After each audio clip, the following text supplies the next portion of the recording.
Assalamualaikum warahmatullahi wabarakatuh. Salam Om Swastiastu, Namo Buddhaya, salam kebajikan bagi kita semua. Halo semuanya, perkenalkan kami dari kelompok 6. Di sini kami akan menjelaskan materi dari metode peramalan double eksponensial. Nah, untuk anggota dari kelompok kami yaitu terdiri dari Muhammad Farija Rizky NPM 20086, Lydia Maulani NPM 20075, Novia Ramadhani NPM 20096, Penny Septiana Suranto NPM 20102, yang terakhir Radita Alicia Premistia Sikit NPM 20103. Nah, kita di sini akan masuki materi peramalan. Kita harus tahu dulu gitu, apa sih itu pengertian peramalan? Peramalan kan merupakan suatu fungsi bisnis yang berusaha memperkirakan permintaan dan penggunaan produk sehingga produk itu akan dibuat dalam kuantitas yang tepat. Nah, biasanya suatu peramalan itu kan suatu dugaan gitu ya buat terhadap permintaan yang akan datang. Di sini tuh berdasarkan pada variabel peramalan. Nah, sering berdasarkan itu peramalan ini berdasarkan data deret dari waktu historis. Selanjutnya, tujuan peramalan. Yang pertama, mengukur dan prediksi peristiwa masa depan. Yang kedua, membantu dalam mengurangi tingkat kesalahan dalam pengambilan sebuah keputusan oleh manajemen. Yang ketiga, mengkaji kebijakan perusahaan atau evaluasi pengaruh di masa yang akan datang.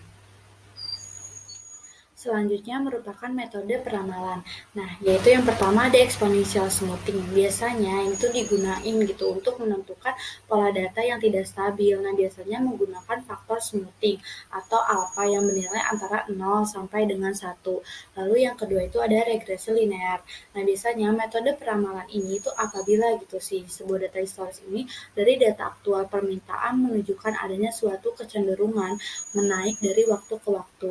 Lalu yang ketiga ada moving average, jadi perhitungan terhadap nilai data yang paling baru, sedangkan data yang lama itu nantinya akan dihapus.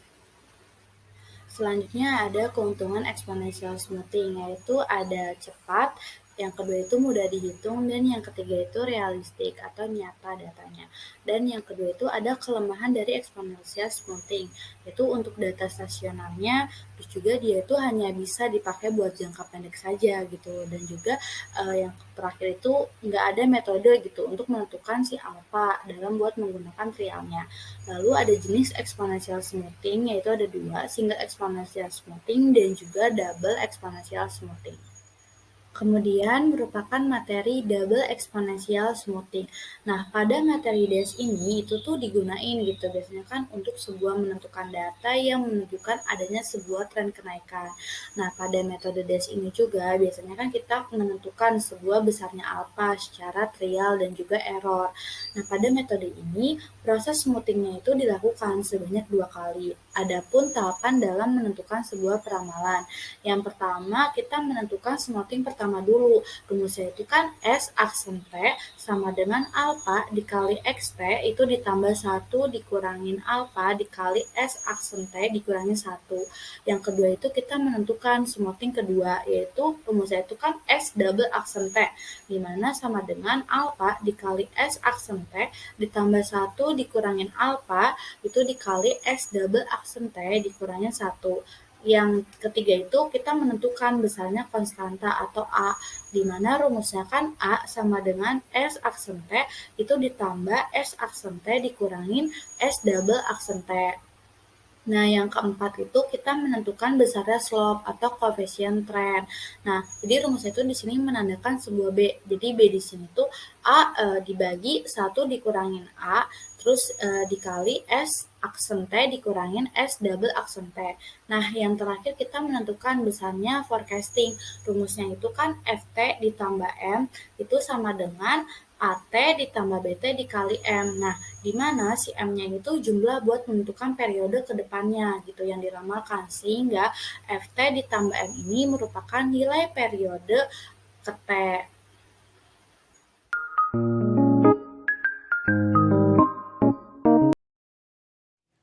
Baik, untuk selanjutnya ini kita ada studi kasus gitu, perhitungan metode double exponential smoothing. Nah, di sini di depan layar ini adalah tabel DES yang diketahui alfanya itu 0,2, kemudian ada juga yang diketahui alfanya 0,5, terus 0,8, dan masih banyak lagi ya nih. Terus juga ada grafiknya. Nah, di sini kita akan mencoba untuk mempraktekkan menghitung gitu metode DES ini. Kita coba satu tabel, karena antara tabel satu sama tabel lainnya itu perhitungannya itu sama aja gitu. Jadi kita coba satu tabel, kita coba yang alfanya ini diketahui 0,3 ya. Nah, di sini kita hapus dulu ini data yang sudah dihitungnya. Karena kita biar hitung dari awal, biar teman-teman di sini tuh bisa paham juga gitu mengenai bagaimana sih cara menghitung metode DES itu gitu. Nah, hal yang pertama harus diketahui itu adalah periode. Jadi teman-teman di sini tuh harus tahu nih periode yang akan digunakan itu dari periode berapa sampai ke berapa. Nah, pada praktikum ini kita menggunakan periode dari periode 1 sampai ke 24. Kemudian kita juga harus mengetahui nilai demand atau permintaan dari periode 1 sampai periode ke 24. Nah, selanjutnya kita akan menghitung nilai S aksen T. Nah, untuk menilai S aksen T ini, untuk periode yang pertama itu sama nilainya dengan si demand-nya. Jadi kita masukin aja sama dengan yang demand, kita ambil terus enter. Nah, terus pada S aksen T yang periode kedua, ini kita menggunakan rumus, ini dalam kurung, terus si alfanya atau 0,3 ini kita kaliin sama nilai demand pada periode 2-nya. Kemudian tutup kurung, kemudian hasilnya itu kita jumlahkan dengan ini 1 dikurang alfa nilainya 0,7, kemudian dikalikan juga dengan S aksen T periode pertama atau S aksen T periode sebelumnya. Jangan lupa tutup kurung.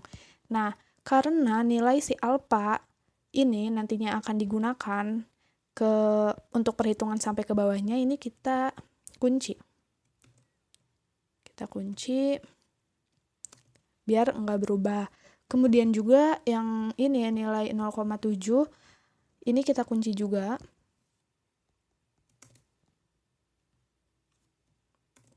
Nah, seperti ini, kemudian langsung kita enter. Nah, setelah itu kita langsung tarik aja sampai ke bawah, sampai ke periode 24.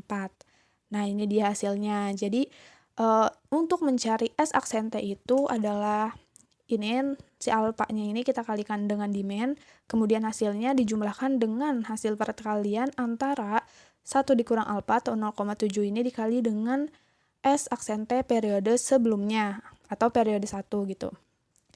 Nah, selanjutnya setelah mengetahui S aksen T, kita mencari S double aksen T. Nah, untuk nilai S double aksen T pada periode pertama, ini sama nilainya dengan demand yang pertama ini. Kita sama dengan demand. Enter. Nah, untuk mencari S double aksen T yang periode kedua, ini rumusnya adalah sama dengan, terus lagi-lagi si alfanya ini atau 0,3 ini kita kalikan dengan S aksen T pada periode kedua. Jangan lupa tutup kurung. Terus hasilnya ini kita jumlahkan dengan, buka kurung lagi, yang 0,7 ini dikalikan dengan S double aksen T pada periode pertama atau periode sebelumnya. Tutup kurung. Nah, karena nilai 0,3 dan 0,7 ini nantinya akan digunakan seterusnya sampai ke periode 24, jadi kita kunci. Kayak tadi kita kunci di sini. Terus ini juga dikunci. Nah, setelah kita memasukkan rumusnya seperti ini, kita langsung enter aja. Kemudian kita langsung tarik ke bawah sampai ke periode 24. Nah, seperti ini. Jadi untuk mencari S double aksen T itu caranya adalah dengan mengkalikan gitu antara si alfanya ini dengan S aksen T yang periode yang sedang kita cari, kemudian hasilnya dijumlahkan dengan 0,7 dikalikan dengan S aksen T pada periode sebelumnya. Nah, setelah itu kita mencari nilai S aksen T dikurang S double aksen T. Nah, ini gampang banget rumusnya karena kita tinggal ngurangin aja si nilai S aksen T-nya ini, kemudian dikurang dengan S double aksen T. Kemudian kita enter. Nah, terus ini kita tarik ke bawah sampai ke periode 24. Nah, ini. Setelah itu kita mencari nilai AT. Nah, nilai AT pada periode pertama itu nggak kita cari, kita langsung aja nyari untuk periode kedua. Nah, rumusnya itu 2, terus dikali sama S aksen T2, karena kita kan sedang mencari periode kedua ya. Nah, terus dikurang S double aksen T yang kedua juga. Nah, ini ya. Kemudian kita enter. Kemudian ini kita tarik aja ke bawah sampai ke periode 24. Nah, setelah kita mengetahui AT, kita cari BT. Nah, untuk mencari BT kita juga sama menghitung dari periode kedua. Ini untuk cara hitungnya adalah si alpha ini kita bagi dengan 0,7 yang ini atau 1 dikurang alpha. Ini kita dalam kurung dulu. Terus selanjutnya kita kalikan dengan S aksen T dikurang S double aksen T yang ini. Nah, ini. Nah, karena si 0,3 sama 0,7 ini nantinya akan kita gunakan sampai ke periode 24, jadi ini kita kunci. Ini kita kunci. Terus ini juga dikunci yang 0,7. Nah, setelah memasukkan rumus seperti ini kita dalam kurung deh. Nah, setelah kita memasukkan rumus seperti ini, kita enter. Kemudian kita tarik ke bawah sampai periode 24. Seperti ini. Jadi untuk mencari BT itu tadi 0,3 dibagi 0,7 terus dikalikan dengan ini nih, hasil pengurangan antara S aksen T dikurang S double aksen T. Kemudian selanjutnya kita mencari FT. Nah, untuk nilai FT pada periode 1 dan pada periode 2 itu kita gak usah cari, kita langsung aja ke periode 3. Karena rumusnya tuh kayak gini. Jadi si nilai AT pada periode sebelumnya itu ditambah sama nilai BT pada periode sebelumnya. Terus udah gitu kita enter. Setelah itu kita tarik ke bawah sampai periode 24. Kayak gini ya. Nah, udah nih, udah ketemu nilai FT, kita cari nilai errornya. Nah, untuk mencari nilai error, ini tuh periode 1 sama periode 2 juga nggak kita hitung. Kita hitungnya dari periode 3. Kita masukin rumus, jadi cara mencari error itu sama dengan demand atau permintaan pada periode yang dicari, atau kita kan sedang mencari periode 3, berarti kita masukin demand yang periode 3, terus kita kurang sama FT pada periode 3. Terus langsung aja kita enter. Nah, terus kita tarik ke bawah sampai periode 24. Nah, ini untuk nilai FT kita tambahin aja ke sini. Karena rumusnya kan ini, jadi biar ke bawah semua gitu. Nah, kita udah tahu nih nilai errornya berapa. Sekarang tinggal kita cari nih error dikuadratin. Ini gampang banget. Sama dengan nilai errornya. Kita klik, terus kita pangkat 2. Enter. Terus kita tarik ke bawah sampai periode ke 24. Nah, udah nih. Kita udah ketemu, udah menentukan semua perhitungan. Kita jumlahkan. Ini kita klik auto sum aja. Ini yang kita jumlahkan itu dari periode 1 sampai periode 24 ya. Kita enter. Terus kita tarik sampai ke error kuadrat tadi. Nah, setelah itu kita mencari MSE. MSE. Nah, untuk mencari MSE ini gampang banget. Kita tinggal mengambil dari rata-rata error kuadrat. Nih, jadi kita masukin aja di sini average.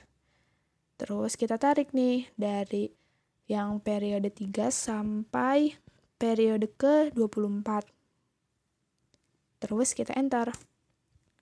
Nah, udah selesai. Jadi, perhitungan DES-nya ini sudah bisa dikatakan selesai gitu, karena kita sudah mendapat nilai dari MSE yang nilainya itu 109.026. Seperti itu. Semoga teman-teman bisa paham tentang penjelasan tadi ya. Semoga penjelasannya itu mudah dimengerti dan dapat dipahami. Demikian penjelasan dari metode peramalan double exponential smoothing yang bisa kelompok kami sampaikan. Kurang lebihnya mohon maaf, semoga bermanfaat. Sekian, terima kasih.